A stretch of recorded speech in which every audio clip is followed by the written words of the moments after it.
All right, as I said before, Juneteenth is about emancipation of the slaves, and it should be a day for unity, okay? Not a day for racist charges. Joining us now to talk about this, Leo Terrell, civil rights attorney and Fox News contributor, and Scott Turner, former White House Opportunity and Revitalization Council executive director and chair of the AFPI Center for Education Opportunity. Gentlemen, thank you. You know, Scott, I mean, this is a good day. This is an important day, if you ask me, all right? I'm a civil rights Republican going way back. The Republican Party was the originator of the Emancipation Amendments, as you well know, as almost anyone besides Joe Biden knows. This is not a day of racism. This is not calling, you know, Joe Biden and his people calling Donald Trump racism, for heaven's sake. It just bothers me, Scott. I guess maybe it's usual politics as usual, but that is not the spirit of today. And by the way, our friend Jason Riley, just put a distinguished black columnist, he writes a pretty good op-ed saying Trump gets serious about black voters. We all know that Biden is hemorrhaging black voters, Scott Turner. So what should we be thinking about on a day like today, Scott? Well, Larry, it's always great to be with you, sir. Mr. Leo, great to be with you. You know, and you're right, Larry, today is not a day for racism or racist remarks or barbs. This is a day of celebration, celebrating, you know, the Emancipation Proclamation and the freedom of slavery. And it's also a day of great reflection, reflecting on, man, look how far we have come as a great nation in America, and also reflecting, hey, here's the work that we still have left to do. And lastly, Larry, as I was thinking about this is a great day of gratitude, to be grateful and thank God that we live in the greatest country on earth, and that we as a people, as Americans, can come together and celebrate this Juneteenth, but also to celebrate each other, that we live in the United States of America. Yeah, I like that. I mean, we should be grateful that, you know, such a thing has come to pass, Juneteenth and the emancipation.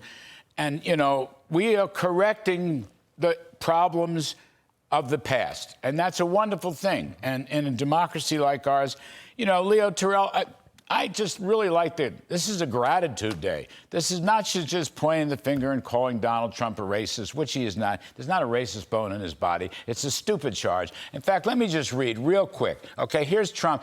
The principle of freedom has always been at the foundation of the Republican Party. Today we reflect on how far we have come as a nation and remember that light will always triumph over darkness with President Trump's leadership. Okay, I mean, that's the spirit of the thing, Leo. Why can't we just have one day of unity? I mean, you know, I know I'm asking too much, but why not? I'll tell you why. Because the Democrats are afraid of President Trump. Larry, Donald Trump is a threat to the Democrat Party. You know why? Because what Donald Trump talks about, not the race card, the all-American card. Larry, I want the same things you want, regardless of race. I want a good economy. I want a secure border. I want law and order. I want a strong national defense. Donald Trump talks to Americans without dividing Americans based on race and skin color. The Democrats' only playbook, Larry, is to play the race card. I want to newsflash, 30 years of practicing law. There is no systemic discrimination in this country any longer. That's how far we have come. We are working together. Oh, by the way, we had a black president. Oh, by the way, black mayors are in Chicago, New York, Los Angeles.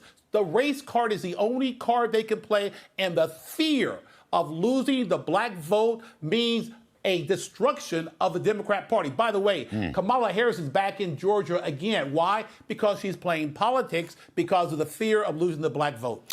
Well, I think people, you know, Scott Turner, I think people see right through it. I mean, I think Leo's right, but I think people see right through it, Scott. And, you know, one of the things that our friend Jason Riley mentioned, Trump has gone to the black neighborhoods, okay? He went to the South Bronx. He went to the church in Detroit, and he will be back. He's going up close and personal to woo the black vote. My guess is his hasn't peaked yet, but we know that Joe Biden has lost a lot of that vote, Scott. But the thing is, Republicans are giving it their best shot, are they not? I mean, you were a leader with that. We had Ben Carson on the other night and Jaron Smith. You're still out there, I think, pushing the enterprise zones and the opportunity zones. GOP's doing what it can, Scott Turner. Absolutely. And, you know, this is not political for President Trump. It's not political for the GOP. President Trump sincerely cares about America. He cares about every American, as Leo said, and in particular, he cares about Black America. I had the opportunity to lead the Opportunity Zone Council, as you said, Larry, and I know firsthand, and being appointed by President Trump and going out to almost 80 cities in our country, you know, if you're a racist person, you don't create a council that serves people who you're supposedly racist against. 85% of the people that we serve are minorities in opportunity zones. And so President Trump not only does this for politics, he does it because he cares. People, leaders in the GOP are doing this not just to gain the Black vote, but to say, hey, man, we care about Black Americans no matter where they live in America. And so the policies that have been set forth, the policies that we had in the first administration, not only elevated all Americans, but in particularly Black Americans, and we'll do it again. Yeah. And so what he's doing is not political. It's his heart. I just think, you know, it's a pity to soil a day like this with all these silly racist charges. You know, it just soils the whole day. The mission here is so important. Anyway, gentlemen, thank you very much. Leo Terrell, we appreciate it. Scott Turner, great to see you.